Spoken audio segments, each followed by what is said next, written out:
apreciados amigos que están justamente escuchando este podcast, muchísimas gracias por estar aquí dispuestos a conocer un poco más de este tema interesante y sobre todo ponerlo en práctica, porque eso es algo que animamos mucho a las personas que escuchen estos podcasts como tal, ¿ok?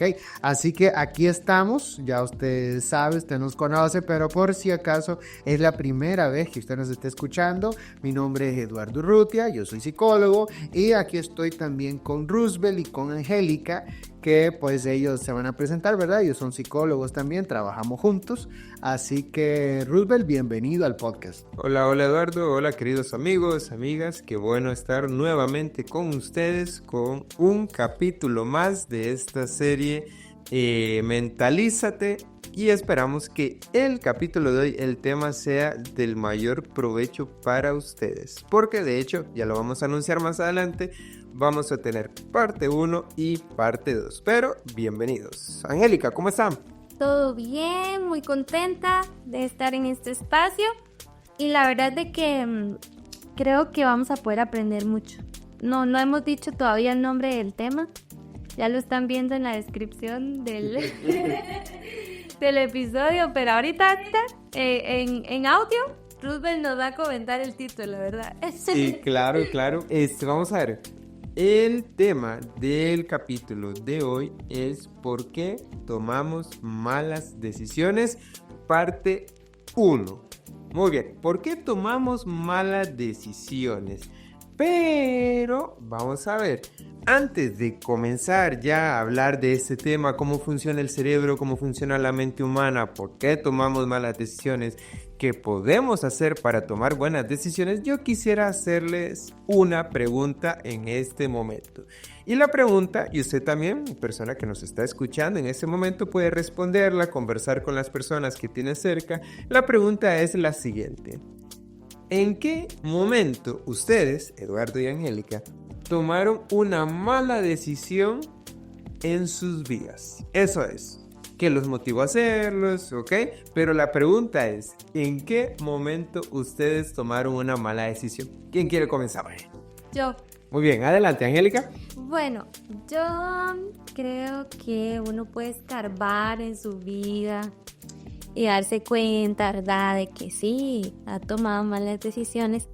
Pero una que quiero mencionar fue haber sostenido o haberme quedado en una amistad que uno muy en el interior sabía que ya había llegado como a su fecha de caducidad. O sea, como que ya, uno no tenía que seguir ahí ni sosteniendo ni... Amiga, date cuenta, fue. Amiga, date cuenta, por favor. Pero no me di cuenta. Entonces, creo que fue muy desgastante, obviamente, y eso, pues, obviamente trae consecuencias. Y el hecho de tal vez haber uno finalizado la amistad, ¿verdad? O hubiera hecho ese cierre en el momento adecuado, hubiera sido mejor emocionalmente para uno. Entender que hay amistades que están solo para una temporada de la vida de una y otras que sí siguen, pero eso no lo entendí en el momento. Entonces eso. Muchas gracias. Muy bien, ok, gracias, Angélica. Eduardo. La mía pues va por la misma línea, digámoslo así, solo que no con amistades, sino más bien fue con una exnovia que tuve. ¿Cómo?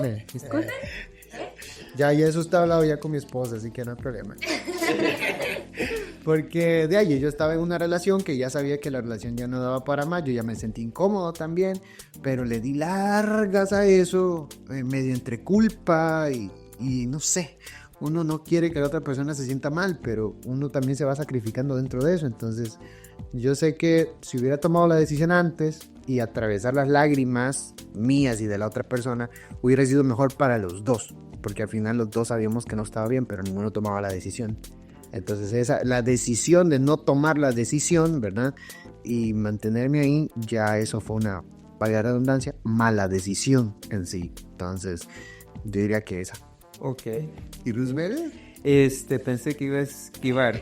Pero yo creo que la mía fue haber tomado una decisión tan importante sin la investigación necesaria. Les cuento, yo antes de estudiar psicología estudié medicina. Pero cuando yo estaba terminando el cole, yo me pregunté, ok, ¿qué voy a estudiar? ¿Qué voy a hacer con mi vida? Y en ese momento como que estaba muy de moda estudiar medicina. Y yo dije, ok, me gusta y ya. No busqué más, no pregunté tanto como debía. Y aunque tal vez no me arrepiento de en su momento haber iniciado a estudiar medicina, tal vez fue una decisión incorrecta por el hecho de que pude haber investigado más, pude haber preguntado más, pero fue la decisión que tomé. Incorrecta, sí, porque no pude investigar, no llevé a cabo más este proceso de obtención de información, pero bueno, esa fue tal vez una mala decisión que yo tomé en mi vida. Y usted, como mencionamos, querido amigo, querida amiga, puede conversar con las personas de su casa, sus amigos, compañeros de trabajo, de colegio. ¿Cuál fue alguna decisión que tal vez usted no tomó la decisión más adecuada? Pero bueno, ahora vamos a comenzar con lo que es la parte, digamos, como más sustanciosa de este capítulo de hoy. ¿Por qué? Porque hoy vamos a ver cómo funciona el cerebro, y es importante mencionar que el cerebro no funciona, digamos, como una sola unidad. Esto es algo muy importante. El cerebro no funciona como una sola unidad, sino, por así decirlo, es como una casa. Utilicemos el siguiente ejemplo para que usted pueda comprenderlo de una forma más sencilla. Imagínese una casa que tiene 2 niveles, el primer piso, la primera planta y la segunda planta, ¿ok? Hay una constante comunicación entre estos, están cooperando, pero a veces hay discusiones, a veces hay problemas. Y yo quisiera comenzar en este ejemplo de primer piso, primera planta y segundo piso, segunda planta, tal vez Angélica nos podría mencionar qué podemos mencionar con la primera planta. Sí, bueno, digamos que en la planta baja está, por así decirlo, el cuartel general de las emociones, o sea, el sistema límbico. Esta es la parte, de hecho, más antigua de nuestro cerebro. Es rápida, es poderosa y trabaja principalmente en modo automático, por así decirlo, como para garantizar nuestra supervivencia. Podríamos preguntarnos, bueno, ¿y quién vive aquí? Las estructuras clave como la amígdala, que es nuestra alarma de incendios, y el hipocampo, que es, por así decirlo, nuestro archivo de memorias. Entonces, ¿cuál es su función? Su trabajo así como que principal es responder al mundo en milisegundos con una pregunta muy simple. ¿Esto es una amenaza o una recompensa? Es literalmente puro instinto, o sea, no piensa en el futuro, no analiza consecuencias a largo plazo, nada de eso. Su lema es: actúa ahora y piensa después. Entonces, por ejemplo, si nosotros vemos una sombra moverse rápidamente en la noche, nuestra amígdala se activa inmediatamente, desatando una cascada de miedo. Puede ser que a usted le lata fuerte el corazón, que usted se sienta tenso o tensa. Y antes de que sepa si es un gato o un peligro real, pues en realidad se interpreta en sí, ¿verdad? Como un peligro. Entonces su lenguaje en sí pues son las emociones puras, ¿verdad? El miedo, la ira, tiene que ver también con la alegría, el deseo y la ansiedad. Entonces puedo mencionarles que aquí está esto en la planta baja. Y justamente, Angélica, con esto que vos mencionabas, el tema de que esta planta baja, ¿verdad? El sistema límbico como tal, decías que es el más antiguo en nuestro cerebro. Y puede ser que alguien diga, ¿cómo el más antiguo? O sea, yo tengo 35 años y mi cerebro tiene también 35 años. ¿Cómo puede ser esto lo más antiguo? Entonces quiero aclarar este detalle. Cuando hablamos de lo más antiguo nos estamos refiriendo justamente al desarrollo que el cerebro va llevando, ¿eh? Y justamente lo que es el sistema límbico como tal, en nuestro cerebro es lo que primero se va a desarrollar. Entonces la planta baja, a medida que usted se va desarrollando, es lo que primero usted tiene para acceder, digámoslo así, a nuestro cerebro. Por eso es que los niños son muy sensibles, los bebés en preescolar, etcétera, etcétera, son muy sensibles emocionalmente. Luego es que ya llegamos justamente al segundo piso. ¿Okay? Y aquí el segundo piso, podríamos decirlo que es el más nuevo, entre comillas, ¿verdad? Porque es el último en desarrollarse. ¿Y cuál sería justamente este segundo piso? Aquí hablamos de la corteza prefrontal, ¿ok? Y en esta corteza prefrontal es nueva por eso. Ya yo se lo expliqué para que usted entienda esta diferencia. Ahora, esto está ubicado justamente arribita de sus cejas, ¿ok? En la frente, ahí es donde está. Y esta es, digámoslo así, el centro de operaciones que nosotros tomamos a conciencia de nuestra identidad también. Si yo le pregunto a usted, ¿usted es un buen papá o un mal papá? ¿Usted es un buen estudiante o un mal estudiante? Todo esto es parte de nuestra identidad, ¿ok? Si usted dice, no, yo soy un buen hijo, usted tuvo que compararse con otras personas y al momento de compararse, entonces, digámoslo así, ponerse un título. Y esos títulos son los que nos van formando en nuestra identidad. Entonces, esta identidad está justamente alojada en este segundo piso, que es la corteza prefrontal, ¿verdad? Esta, digamos, la sala de juntas ejecutivas, por decirlo así. Entonces, esto también nos ayuda, la corteza prefrontal, a tener pensamientos más complejos. Haga usted la prueba con algún chiquito, dele un vasito delgado, alto, y un vasito chiquito y más ancho. Y vierta usted la cantidad de agua que quiera. Los niños te van a decir que el más alto tiene más agua. ¿Por qué? Porque es más grande. Entonces, no hay mayor complejidad al momento de pensar, pero a medida vamos desarrollándonos, definitivamente sí va cambiando nuestras formas de ir procesando la información. Entonces, ¿quién vive en este segundo piso? Si pudiéramos decir nombres de los que aquí viven, aquí podríamos nosotros ir encontrando el autocontrol, ¿ok? Usted siente una emoción de la planta baja, el sistema límbico, muy bien, en el segundo piso, por decirlo así, ¿verdad? La planta alta, el segundo piso, aquí nosotros ahora analizamos lo que estamos sintiendo y tomamos decisiones, entonces nos sirve el autocontrol para esto. También la planificación, aquí es donde yo digo, esto que quiero, si lo hago o no lo hago, y si no lo hago, ¿qué me gano? Y si sí lo hago, ¿qué me gano? Y voy planificando mis acciones, ¿verdad?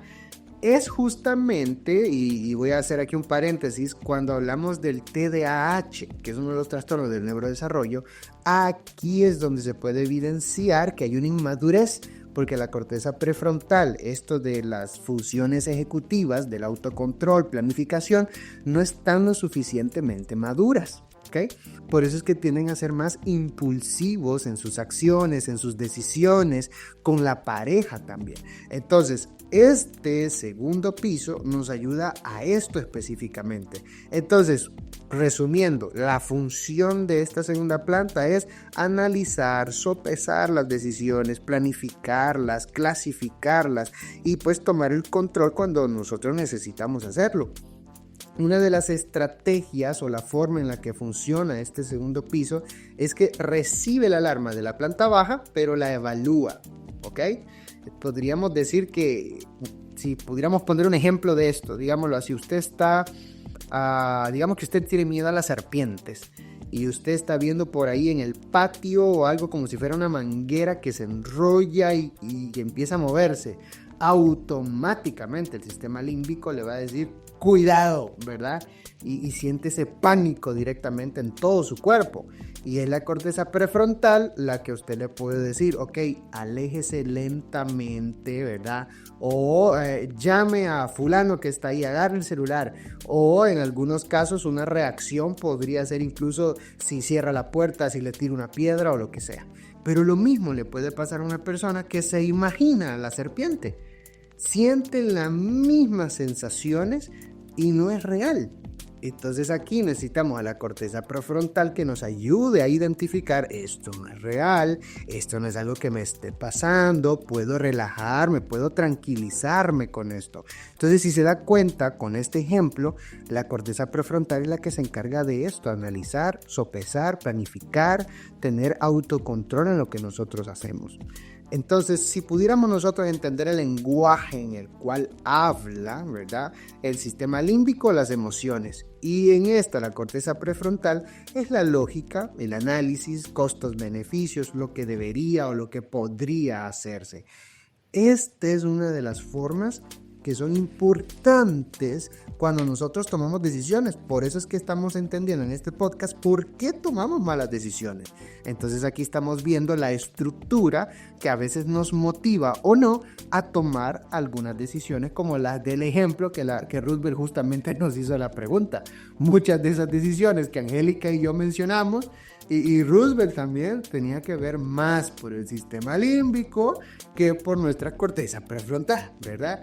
Pero bueno, Roosevelt, ¿cuál dirías vos que sería, digámoslo así, como la relación entre estas dos, Roosevelt? Sí, vamos a ver, muchas personas piensan que una es el opuesto de la otra y que si está la emoción no puede estar la razón, o si está la razón no puede estar la emoción, y que no van de la mano. Pero en realidad no es como una guerra, no es como una batalla que o una o la otra, no, sino que más bien es una acción que es como complementaria la una con la otra. Ya dijimos, en este ejemplo de la casa, el primer piso, la parte emocional, esa parte del cerebro que se desarrolla primero. El segundo piso, la segunda planta, que podría ser, por así decirlo, la sala de junta donde se toman las decisiones y se ejecutan. Esa sería la parte de la corteza prefrontal. Entonces, ¿qué es? Es la unión de una con la otra. Es importante que haya una comunicación adecuada. Esto, queridos amigos y amigas, es importante conocerlo para que cuando tomemos decisiones tengamos estas dos partes de nuestro cerebro, de nuestra mente en cuenta. Entonces, ¿cómo pudiéramos hablarlo de una forma más sencilla?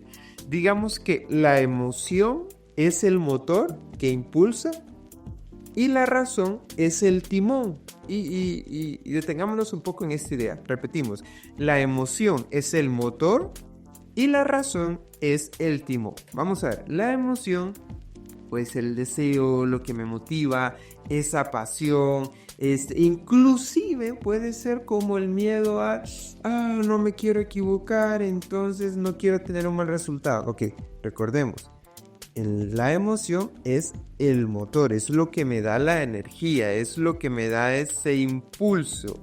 Y la razón es el timón. Entonces, ¿qué es la razón?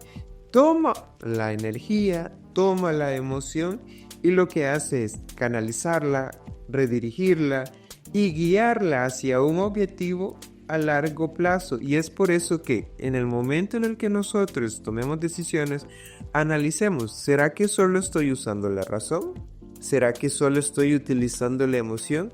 Y recordemos, no es que la una es enemiga de la otra, no. Son complementarias, tienen que ir de la mano. El cerebro humano, Dios lo diseñó de una forma en la que ambas partes, tanto la razón como la emoción, puedan funcionar correctamente. Ahora, Angélica, ya que definimos esta parte primero, también es importante entender un poco, digamos, cómo funciona la parte de la jerarquía, del poder en la mente, qué pasa con la emoción. Tal vez usted nos pudiera explicar un poco más de esto. Sí, claro, bueno.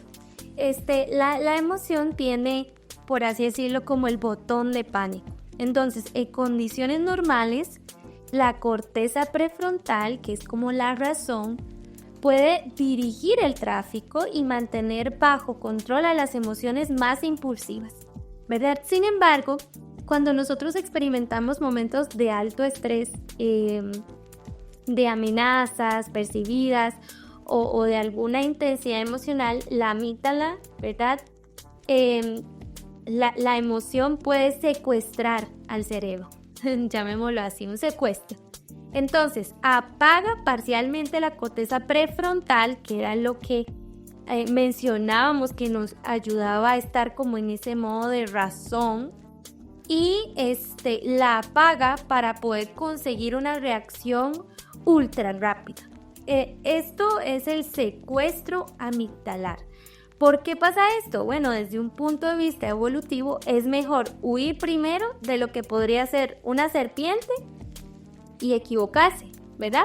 Que quedarse quieto analizando, bueno, ¿será que sí es una serpiente y ser mordido? ¿Verdad? Entonces es interesante que nosotros también podamos saber esto, pero también existe, bueno, algo más. Claro, y es que las emociones no son un estorbo para la razón, ¿ok? De hecho, es un sistema como tal de alertas tempranas, como ustedes han ido mencionando, ¿verdad? Un sentimiento de intuición o de como una vibra de que algo como que no sale, ¿verdad? Es a menudo la amígdala que está detectando algunos patrones que pueden ser sutiles, que nos muestran que hay un peligro como tal, ¿verdad? Que puede ser que la corteza prefrontal aún no ha identificado o que haya procesado de forma consciente. Por esto es que nosotros necesitamos educar a las emociones. Voy a dar un ejemplo muy sencillo que a veces nosotros vemos cuando atendemos pacientes. Hay personas que sienten hacia otras personas cierto rechazo, cierto como que es que me cae mal. ¿Y por qué? ¿Qué te hizo? Nada, pero es que, ay, no sé, no lo tolero, lo repelo, que me molesta. Ok, ahí hay una emoción. ¿Qué es lo que la emoción te está diciendo? En algunos casos, nosotros tendemos a ver en los demás cosas que nos molestan de nosotros mismos. Entonces llegamos a proyectar ese tipo de cosas. Por eso es que hay que educar a las emociones. No podemos pasarnos solo en ellas para tomar decisiones. Porque imagínate, yo de repente siento entonces que mi esposa, no sé, es mala o lo que sea. Yo le puedo dar vuelta a esa emoción tanto y convencerme de algo que puede no ser cierto. Entonces, repito, deben educarse las emociones, no hacerlas a un lado, ni aislarlas o minimizarlas, sino educarlas, ¿ok? Entonces, al nosotros reevaluar una situación, un ejemplo, ese ruido fuerte, ¿verdad? No es una bomba, es un carro que va acelerando, no es que va a chocar o algo por el estilo, ¿verdad? Algo peor. Entonces la corteza prefrontal nos va a ayudar a nosotros a que la amígdala no active esas falsas alarmas a futuro, ¿ok? Eso es lo que nosotros necesitamos. Así que toda persona que está aquí, que nos esté escuchando, como nosotros mismos también en nuestra vida personal, necesitamos entrenar esas emociones. Si solo las escuchamos, las vemos y las creemos y ya, punto, porque lo siento, entonces nos van a llevar por un camino que definitivamente no va a ser el mejor. Sí, claro, y es que eso es muy importante. Vamos a ver, hay personas que toman decisiones únicamente basadas en uno de estos dos elementos, o solo la razón, y yo hago lo que pienso, lo que analizo, lo que estudio, ok, esto, y menosprecio mis emociones. O contraparte, hay personas que no, me siento bien, lo hago, me gusta, lo hago, no me gusta, lo dejo de hacer. Y esto es un grave peligro porque en realidad nuestra mente no funciona así. Ahora, vamos a ver, para seguir comentando de esto. La psicología es muy amplia y en realidad hay diferentes perspectivas que nos ayudan a ver cómo es la relación de la emoción y la razón. No hay una verdad absoluta, sino que vamos a ver diferentes perspectivas de acuerdo a lo que es la psicología para entender lo que es esta parte de la toma de decisiones y cómo funciona nuestra mente y cómo funciona nuestro cerebro. Por ejemplo, la primera perspectiva que analizaremos en este momento viene de la psicología que se deriva de la parte cognitiva conductual, que es una rama de la psicología muy interesante que estudia lo que es el pensamiento y cómo el pensamiento influye también en la conducta. Entonces, Eduardo, ¿qué nos podrías comentar acerca de esta perspectiva que tiene la psicología cognitivo-conductual con relación a todo este tema? Claro que sí, vea. Yo les voy a ser muy sincero en algo. ¿ok? Vamos a revelar secretitos, digámoslo así, que a veces se manejan en terapia o en consulta. Y es que nuestra mente es vaga, ¿ok? Usted que me está escuchando, sí, usted tiene una mente que es vaguita. Y la mía también, y la de Roosevelt, y la de Angélica, y la de todos nosotros. La ley del mínimo esfuerzo. Exactamente, tiende a ser vaga nuestra mente. ¿Y por qué? Bueno, para ahorrar energía. Entonces llega a usar atajos como tal, ¿verdad? Que son los que nosotros llamamos sesgos cognitivos, sesgos mentales. Entonces estos atajos nos ayudan como un tipo de filtro, ¿verdad? Digámoslo así. Imagínense usted esos que suben en TikTok, en diferentes redes sociales llenos de filtros la cara.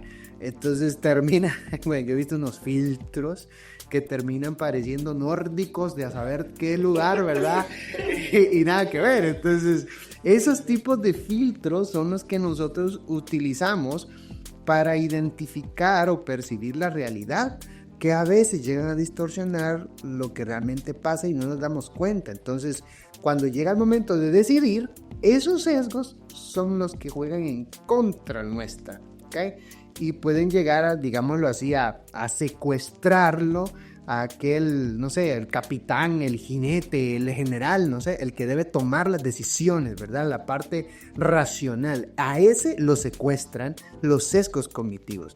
Ahora, estos sesgos cognitivos, como yo se los he mencionado, se vuelven un patrón, ¿ok? No solamente es una idea que se tiene en algún momento, no, sino que esa idea, al usted creerla y basarse en ella, se vuelve un patrón decisivo en su vida. ¿A qué me refiero con esto? No solamente te va a pasar para analizar si una pareja es buena o no para usted, sino que también le va a servir para ver si los compañeros de trabajo son buenos o malos, o los compañeros de clase son buenos o malos, si los profes son buenos o malos, si tu vecino es bueno o malo. Entonces lo utilizamos el mismo patrón para medir de ahí en adelante todo lo que tenga que ver con nuestra vida y con nuestras relaciones. Por eso es que son muy importantes estos sesgos de poderlos identificar, nombrar y corregirlos, ¿ok? Es justamente por eso, porque ya esas decisiones se vuelven más complejas y esas formas de pensar, por decirlo así, ya directamente nos están llevando a cometer errores. Entonces, vean, le voy a mencionar 3 de los sesgos más relevantes por las cuales a veces tomamos decisiones nosotros. Recuerden, los sesgos son mentiras, son falacias, son irracionales muchas de ellas y las basamos para tomar decisiones. Una de estas tiene que ver con el sesgo de confirmación, así se llama, sesgo de confirmación. Esta es nuestra tendencia a buscar, interpretar o recordar información que confirme lo que yo ya creo. Le voy a dar un ejemplo de esto. Si usted está enamorado de alguien, ¿verdad? Usted siente ahí una emoción, todo lindo, todo bonito. Entonces usted va a tender a ver solo cosas o cualidades, características que confirmen que esa persona es linda, hermosa, guapa y la más lo que sea del mundo, ¿verdad? Y su propia mente va a llegar a ignorar aquellas red flags, si pudiéramos decirlo de una forma. Entonces su cerebro filtra lo que no encaja. Y esto pasa mucho también en redes sociales. Hay personas que siguen a otras personas porque esa persona dice lo que yo pienso y cree lo que yo creo. Entonces, digamos, si yo de repente soy ahí, no sé, alguien que odia a gente de X país, lugar, xenofobia, ¿verdad? Voy a seguir a aquel candidato, voy a votar por esa persona que también piensa igual que yo. Y ahí es un sesgo de confirmación, ¿ok? Ahí está el primero. Vea, tenga cuidado, revíselo usted en su vida. Y para comentar un poco más de este sesgo, porque es muy común en realidad que nosotros lo aplicamos en nuestra vida, tendemos a buscar información que confirma lo que yo pienso. Como mencionaba Eduardo en el ejemplo, una persona enamorada solo va a ver las cosas positivas, solo va a ver lo bonito, lo que le llama la atención. Y este es un grave peligro porque lo que hace es ocultar o minimizar mucho de la otra información importante pues para tomar decisiones. ¿Qué podemos hacer? Bueno, tal vez más adelante lo vamos a ampliar un poco, pero no enfocarnos en la información que alimenta mi idea, sino tener hasta cierto punto una flexibilidad mental para verlo de la parte de, ok, ¿será que yo tengo la razón? ¿Será que puede ser que mi mente me esté autoengañando? Analícelo usted para ver si es un sesgo que usted aplica en su vida. De hecho, Luzbel, ahora que mencionabas eso, me recordás un ejemplo. Y bueno, aprovechando, quiero mencionarles este ejemplo también a todos los que nos estén escuchando. Hay un fenómeno, y digo fenómeno porque no es un diagnóstico ni una clasificación del DSM, ¿verdad? De los diagnósticos del manual. Pero sí es algo que se está dando mucho con el tema de la inteligencia artificial. No es que la inteligencia artificial sea mala, pecaminosa o qué sé yo, ¿verdad? Es una herramienta que hay que saber utilizar. El punto es que hay algo que se está denominando psicosis inducida por inteligencia artificial. Y estos, los tres más comunes, si es que lo recuerdo, uno tendría que ver con misiones mesiánicas.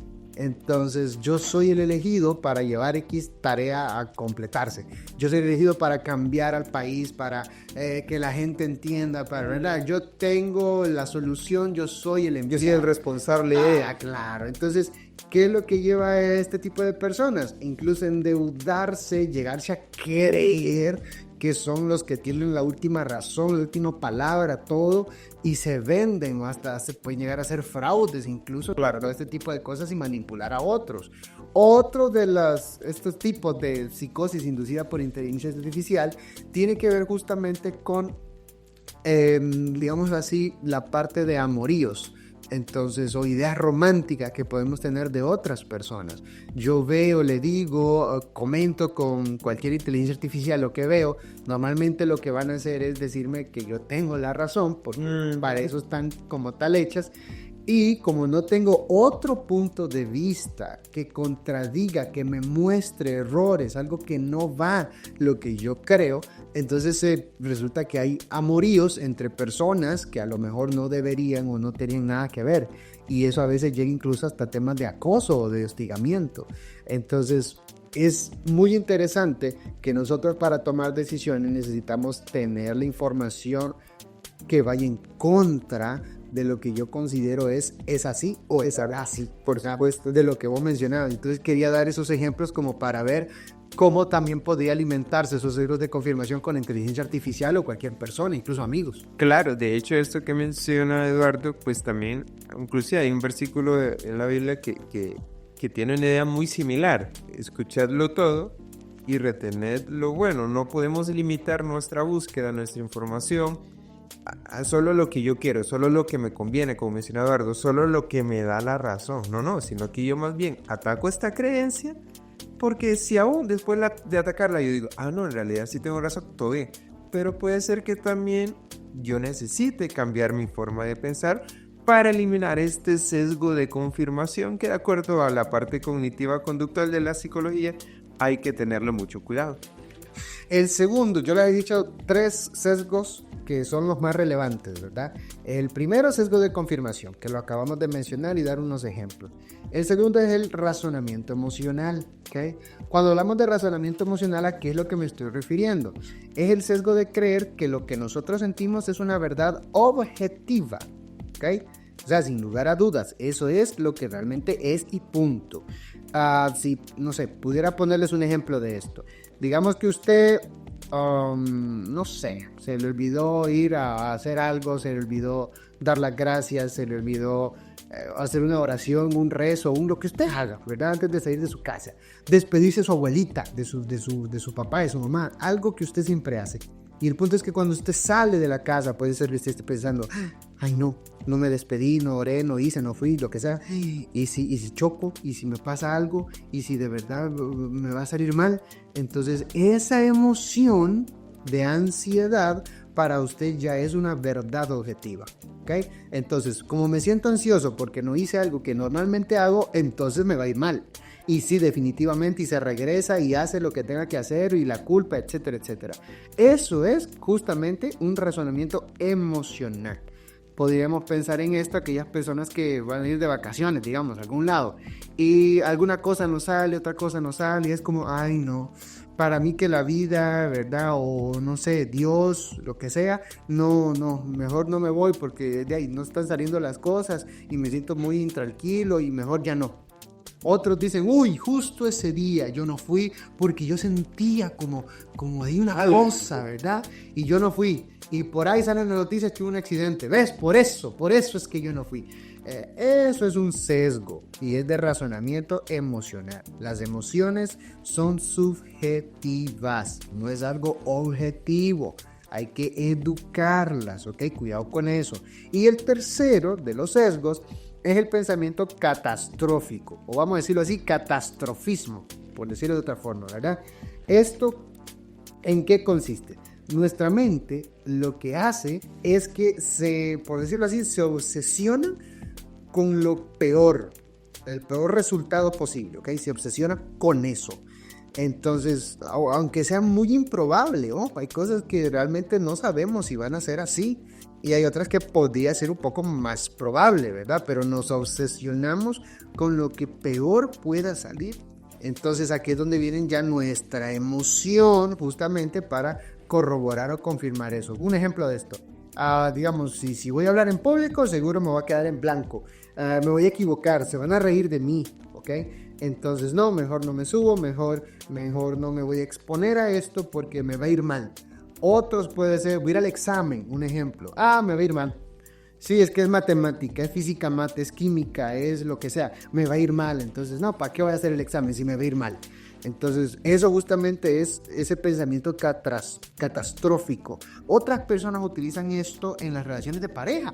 Puede ser que quiere un novio, quiere una novia, pero no todos los hombres son malos, todas las mujeres son interesadas. Entonces, no, ¿para qué? Para que me sean infiel, para que me den la vuelta, para que me vean la cara. No, así mejor yo no me voy con nadie, mejor me quedo yo solo. Entonces, eso es catastrofismo como tal. Entonces, es una cadena de pensamientos que lo que hace es impulsarnos por el miedo y nos llegan a paralizar las decisiones que podríamos estar tomando.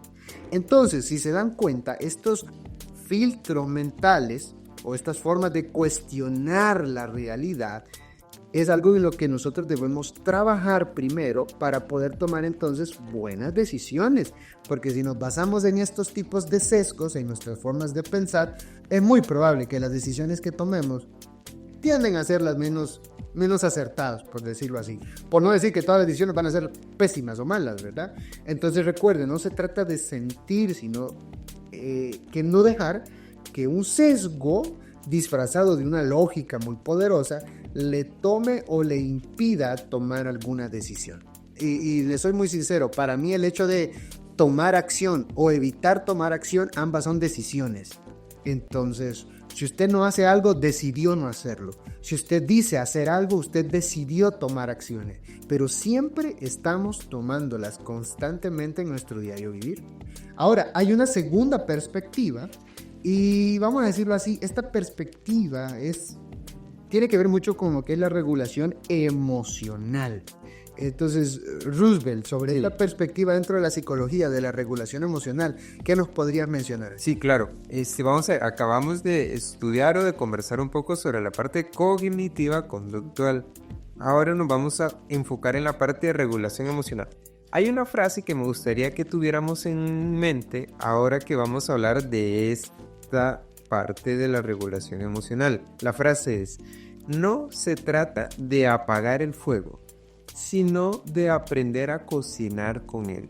¿Por qué? Porque aquí es como una analogía de que el fuego son las emociones, porque esta parte de la psicología se enfoca en lo que son las emociones. Y recordemos, vamos a ver, el problema no son las emociones son positivas, las emociones nos ayudan. Aún la tristeza, aún el enojo, aún el miedo, todas estas emociones, si las tenemos, es por algo, es porque hay un propósito, un objetivo con ellas. Entonces, el problema no es la emoción como tal. El problema es cómo yo utilizo la emoción. Tengo que ser una persona muy sabia, muy inteligente para aprender a regular mis emociones. Ahora, vamos a aprender y ver algunas estrategias que son muy importantes de acuerdo a lo que es la regulación emocional. Primero, una primera estrategia es la parte de conciencia y nombramiento. ¿Qué es esto? Tener conciencia de cuál es la emoción que yo siento, que yo estoy experimentando, y ponerle un nombre. Si estoy enojado, ok, ¿cómo sé que estoy enojado? Y hay algo muy importante aquí y un detalle indispensable. El cuerpo habla, las emociones surgen en nuestra mente, pero es importante identificar, sentir la emoción, qué parte del cuerpo me está hablando en ese momento y luego ponerle un nombre. Si siento vergüenza, ok. Si estoy con mucho miedo, ok. Ponerle un nombre a las emociones es muy importante. ¿Por qué? Porque esto hace que la corteza prefrontal, que ya vimos que es la parte racional de nuestro cerebro, de nuestra mente, se active.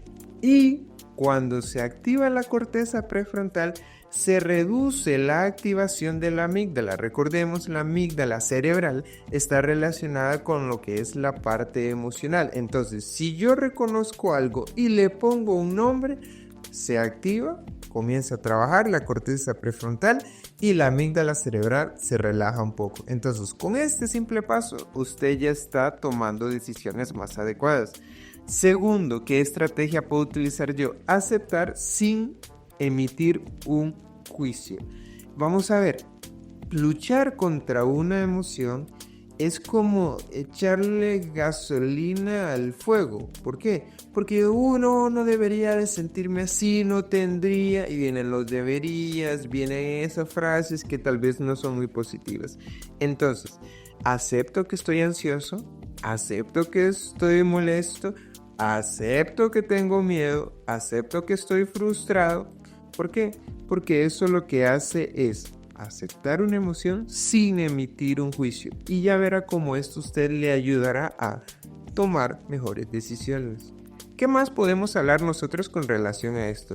Hay algo muy importante que es la reevaluación cognitiva. En inglés tiene el nombre de reframing.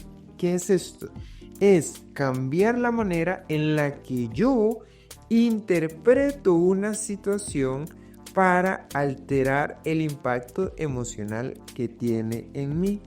Por ejemplo, en lugar de utilizar algo que mencionaba Eduardo, que era el catastrofismo, que es este sesgo como, esto que yo hice, demuestra que soy lo peor, que no sirvo para nada, que soy un fracasado, y puedo cambiarlo con, ok, me equivoqué, es cierto, pero eso no significa que yo sea un fracasado, sino que puedo utilizar esta estrategia para aprender, para crecer, para seguir desarrollándome como persona.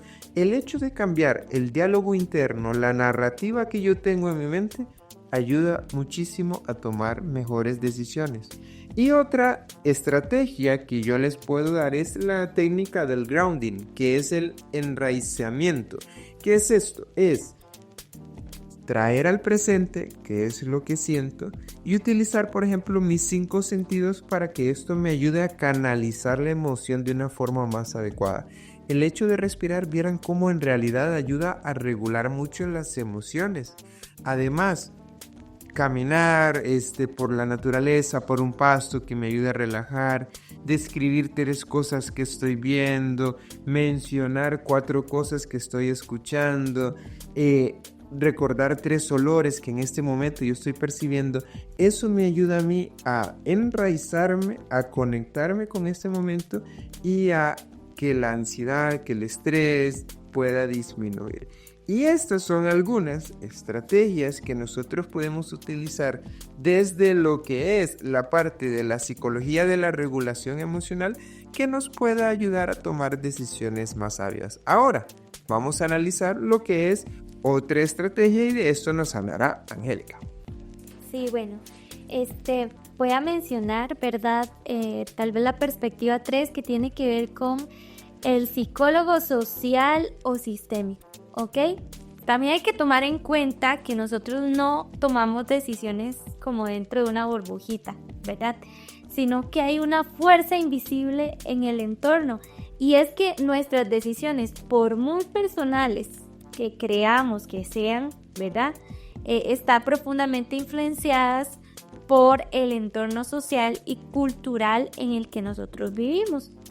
Entonces, hay que tener presente que nuestro cerebro es un órgano social en sí y constantemente estamos consciente o inconscientemente sintonizados con los demás. Pero hay algunos factores claves que nos gustaría mencionar para tenerlos presentes. Por ejemplo, el primero tiene que ver con la presión de grupo y las normas sociales. Literalmente, podemos ser capaces de hacer cosas para ser aceptados, para encajar.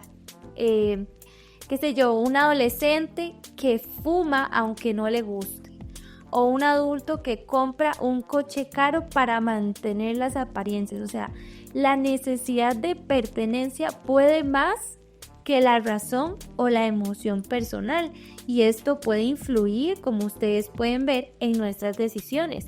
También quiero mencionar el sesgo de autoridad. O sea, nosotros tendemos a obedecer y confiar ciegamente a veces en figuras de autoridad, sean jefes, líderes, influencers. Entonces, por ejemplo, yo seguí un mal consejo financiero sin cuestionarlo, por ejemplo. Entonces, es como si cierto estatus apagara nuestro pensamiento crítico.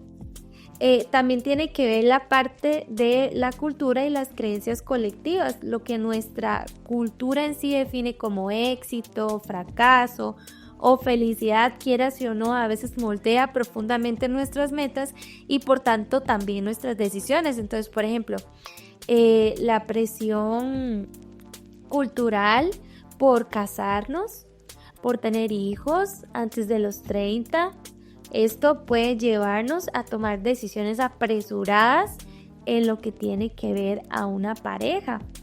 Y otro factor es el contexto inmediato, como el empujoncito, por así decirlo. O sea, son pequeños detalles en el entorno que pueden inclinar nuestra decisión sin que nos demos cuenta. Puede influir en nuestra decisión. Entonces, por ejemplo, que la comida sana esté a la altura de los ojos en un supermercado, porque así es más fácil de ver y de agarrar. Entonces, empuja, ¿verdad? Eso tan pequeño influye a que entonces yo pueda tomar una decisión más saludable, ¿ya? Entonces, entender esto nos libera también de una enorme culpa, porque a veces no es que tu jinete, ¿verdad?, sea débil o tu elefante sea rebelde, por así decirlo, sino es que estás nadando en una corriente social muy fuerte. Y la idea es que podamos tener presentes esas corrientes, ¿verdad? Y entonces decidir si nos dejamos llevar por ellas o nadamos como en otra dirección. Así es. De hecho, esto que acabas de mencionar me parece, pues, sinceramente, algo muy, muy importante, porque si se pueden dar cuenta, apreciados amigos que nos están escuchando, no hay una sola respuesta, sino que es una combinación de muchos factores, como los que ya hemos estado revisando, los sesgos internos, lo que tendría que ver con nuestras emociones y su regulación, y también los factores que están a nuestro alrededor. Entonces es toda una respuesta de 3 factores que podríamos ir mencionando que trabajan a veces en común. Sí, es muy importante tener en cuenta, o sea, los factores influyen mucho, y dentro de estos factores también podemos mencionar, digamos, la presión del mundo que nos rodea. Regresando a la pregunta inicial, cuando comenzábamos el capítulo de hoy, ¿alguna decisión que usted haya tomado que fue incorrecta? ¿Cuánto influyó también las personas o el momento del mundo o del entorno que le rodeaban en ese momento? Y es algo que debemos de tenerle mucho cuidado al momento de tomar decisiones. Sí, yo creo que si algo hemos podido ver es que hay muchas cosas que tienen que ver, que definen nuestras decisiones. O sea, no solo es una en sí, sino que son varias. Es como esa combinación de todo un poco, ¿verdad? Y bueno, creo que más adelante, ¿verdad?, vamos a poder unir todo esto para poder tener herramientas prácticas. Entonces, apreciados amigos, dejamos hasta aquí este podcast. Es una forma de poder entender por qué tomamos nosotros malas decisiones. En nuestro siguiente podcast vamos a revisar un poquito justamente cómo nosotros podemos a veces tener algunos patrones de malas decisiones que nos pueden ir guiando a tomar otras peores decisiones, ¿verdad? Y esos patrones, otros más que podríamos ir revisando, que son los que a veces no nos ayudan, son nuestros peores enemigos al momento de pensar en la forma de tomar decisiones que son importantes. Y obviamente vamos a revisar al final vamos a decir casi un kit de supervivencia para las decisiones. Vamos a ver qué podemos hacer, cómo contrarrestar algunas de las ideas, de las emociones que tenemos, para entonces poder vislumbrar definitivamente mejores decisiones para nuestra vida personal, familiar, laboral, espiritual, etcétera, etcétera, etcétera, ¿verdad? Entonces, recuerde que lo que más queremos en este espacio, en este podcast, es que usted pueda crecer, que usted pueda mejorar en su vida personal. Eso es lo que más a nosotros nos interesa, eso es lo que nos motiva a nosotros de preparar el podcast, sentarnos aquí a grabar, todo el equipo que edita hasta que esto se publica.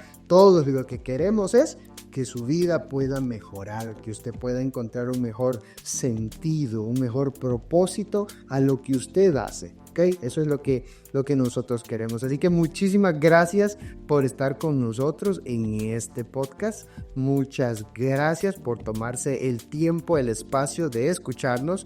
Y pues nos despedimos en este episodio. No sé si Angélica o Roosevelt quisieran decir algunas últimas palabras para poder cerrar. No, pues que no se pierdan el próximo, porque esta fue como en parte teoría, que es valiosa, pero ya nos toca lo que podemos hacer en nuestro diario vivir y tomar en cuenta que vamos a tener que tomar decisiones hasta el último día de nuestra vida. Entonces, más vale estar informado para direccionarlo bien. Okay. Y aquellos que son padres, por favor, pongan en práctica este tipo de contenido que acabamos de grabar o que usted acaba de escuchar, más bien, porque usted modela en sus hijos, no importa si es de preescolar, de primaria, de secundaria, no importa, usted modela en ellos la forma de tomar decisiones. Recuerde eso, por favor, ¿ok? Así que, bueno, Roosevelt, no sé si quisieras despedirte. Sí, claro, invitarlos a compartir con las personas que usted sabe que el episodio de hoy le puede ser de ayuda, e invitarles a que estén con nosotros en el próximo para abordar todos estos temas y un poquito más y tomar decisiones sabias. Ok, muchísimas gracias. Hasta luego.